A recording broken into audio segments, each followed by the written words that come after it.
Thousands of years ago, there was no land, nor sun, nor moon, nor stars, and the world was only a great sea of water, above which stretched the sky. The water was the kingdom of the goddess Magoayan, and the sky was ruled by the great god Kaptan.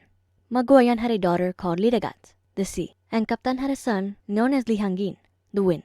The gods agreed to the marriage of their children, and so the sea became the bride of the wind. 3 sons and a daughter were born to them. The sons were called Likalibutan, Liatlao, and Libulan, and the daughter received the name of Lisuga. Likalibutan had a body of rock and was strong and brave.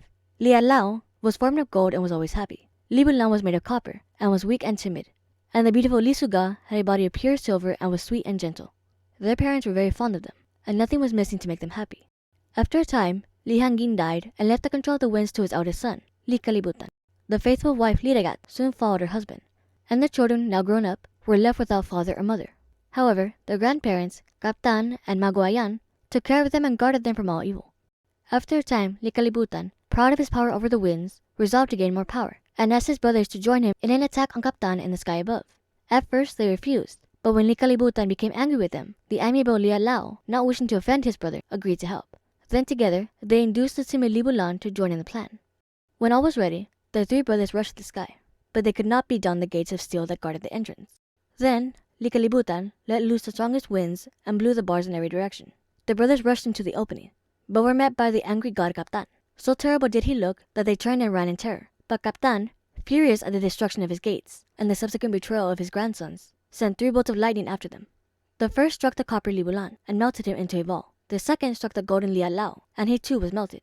The third bolt struck Likalibutan, and his rocky body broke into many pieces and fell into the sea. So huge was he that parts of his body stuck out above the water and became what is known as land. In the meantime, the gentle Lisuga had missed her brothers and started to look for them. She went towards the sky, but as she approached the broken gates, Kaptan, blind with anger, struck her too with lightning, and her silver body broke into thousands of pieces.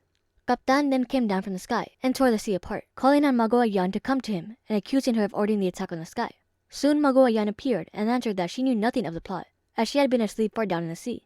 After a time, she succeeded in calming the angry Kaptan, and together they wept at the loss of their grandchildren, especially the gentle and beautiful Lisuga. But with all their power, they could not restore the dead gods back to life. However, they gave to each body a beautiful light that will shine forever. And so it was that the golden Liatlao became the sun, the copper Libulan the moon, while the thousands of pieces of silver Lisuga shine as the stars of heaven. And to the wicked Likalibutan, the gods gave no light, but resolved to make his body support a new race of people. So Kaptan gave Magoayan a seed, and she planted it on the land, which was part of Likalibutan's huge body. Soon, a bamboo tree grew up, and from the hollow of one of its branches, a man and a woman came out. The man's name was Sikalak, and the woman was called Sikavai. They were the parents of the human race. Their first child was a son, whom they called Sibo. Afterwards they had a daughter who was known as Samar, and another son named Pandanguan. Sibo and Samar had a daughter named Luplupan, and when she grew up, she married Pandaguan, and they had a son named Anoranor.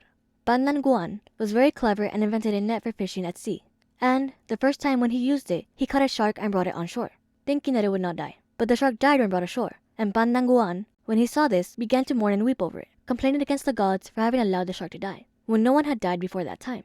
Upon hearing this, Kaptan sent the flies to ascertain who the dead one was. But as the flies did not dare to go, Kaptan sent the weevil, who brought back the news of the shark's death.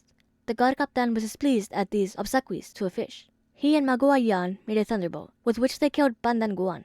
Then he and Magoayan decided to punish these people by scattering them over the earth. So they carried some to one land and some to another. Many children were afterwards born, and thus the earth became inhabited in all parts. Sibyl and Samad were carried south, where the hot sun scorched their bodies and caused all their descendants to be of a brown color. A son of Samad and a daughter of Sikalak were carried east, where the land at first was so lacking in food that they were compelled to eat clay, and on this account their children and their children's children have always been yellow in color. Anoranod was taken north, but as he had been born before his father's punishment, his skin color did not change as it had for others when they were relocated, and all his people therefore were white. Pandaguan remained in the infernal regions for 30 days, and at the end of which time the gods took pity upon him, brought him back to life, and returned him to the world. But his body was blackened from the lightning, and all his descendants ever since that day have been black. While Pandanguan was dead, his wife, Luplupan, became the concubine of a man called Marakorun, and the natives say that at that time concubinage began in the world. When Pandanguan returned, he did not find his wife at home, because she had been invited by her friend to feast upon a pig that he had stolen, and the natives say that this was the first theft committed in the world. Pandanguan sent his son for Luplupan, but she refused to go home, saying that the dead do not return to the world. At this answer, Pandaguan became angry and returned to the infernal regions. The natives believed that if his wife had simply obeyed his summons, and he had not gone back at that time, all the dead would be able to return to life. And so the world came to be made and peopled. The sun and the moon shine in the sky, and the beautiful stars light up the night. All over the land, on the body of the envious Likalibutan, the children of Sikalak and Sikavai have grown great in numbers.